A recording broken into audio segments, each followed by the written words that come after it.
Not decide what to do tomorrow because we still do not know how the virus will play out. We do not know. Everybody is making their own guesses, but nobody… I'm listening to all the scientific stuff that's going on in the world, what doctors are saying, politicians are saying, economists are saying, but the clear picture is this: we really do not know how things will be in another 2 months' time. Nobody knows for sure how it's going to play out.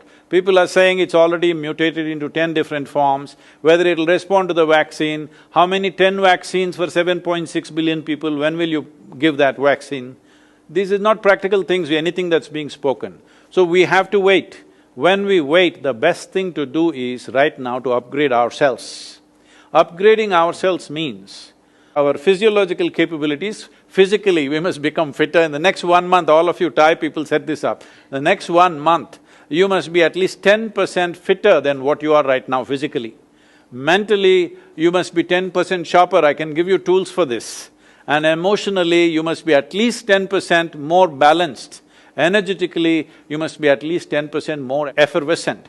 All these things will be most vital when you have to step out and face that new situation that we have still not figured. Let us not assume this will happen, that will happen, because we don't know what will happen. How many of us will be wiped out? How many of us will be here? How many businesses will be gone? What will be relevant, what will be not relevant? We have no clear picture, only guesswork is going on. So using our imagination, we are causing fear.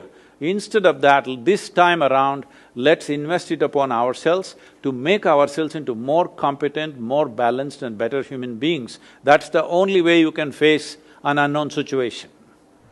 Thank you, Guruji.